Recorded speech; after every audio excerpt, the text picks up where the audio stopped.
On the new CDC guidance, it's getting some criticism that it's confusing, the testing after leaving isolation, because it says that you don't need to test after day 5, but if you can get a test, if you want to test, and you test positive, you should continue to isolate until day 10. So that would potentially create a gap of people who are positive after day 5 but don't test and go back out into the community.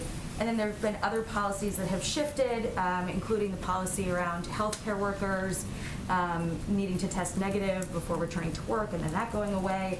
And also the note in the new CDC guidance that negative tests don't necessarily mean that you're infection-free.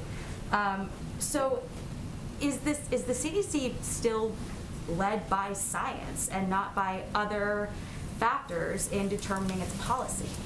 Well, Jackie, the CDC is absolutely led by data and science. And, again, if they hadn't changed their recommendations over the course of time, schools would probably be closed across the country, right? They, of course, are continuing to address, as they have for the past year plus, steps that need to be taken in order to protect the American people. The CDC's guidance did not add a recommendation for testing, including in workplaces. The CDC director just answered this question on a COVID briefing about an hour ago, where she basically said there was a lot of questions about testing, and she wanted to provide information in response to that about how to apply a test should people decide to use a test.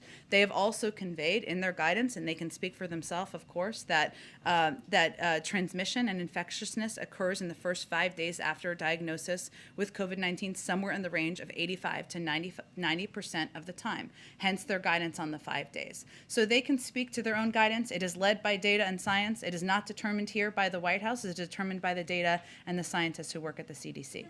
The CDC, Rochelle Walensky and Dr. Fauci, as we've talked about earlier this week, had conflicting accounts of whether testing was necessary. Dr. Walensky said part of that consideration was what people would tolerate. And we know that it's important to keep schools open, to keep the economy running. Isn't it time to incorporate some of those other messaging points into this administration's discussions about how we emerge from this pandemic? We talk about how it's led by the science and we're following the science, but it seems like we're also following economic needs and political needs and logistical needs. Well, here's the difference from the last administration. We are not driving our decision making on how we're addressing the pandemic through messaging or through political concerns. We're driving it by what the CDC and the medical doctors and the experts there convey. They update their guidance, they change their guidance. Certainly, I'm sure they have disagreements internally about what guidance they should put out. That is a healthy part of a discussion of a policy process. But that's what we're driven by. And that's also why we do COVID briefings, so that you all can ask those questions, as you just did this morning an hour ago.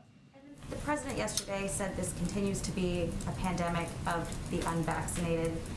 Isn't it also fair to say that it's still also a pandemic of the vaccinated, given the breakthrough cases that we've been seeing?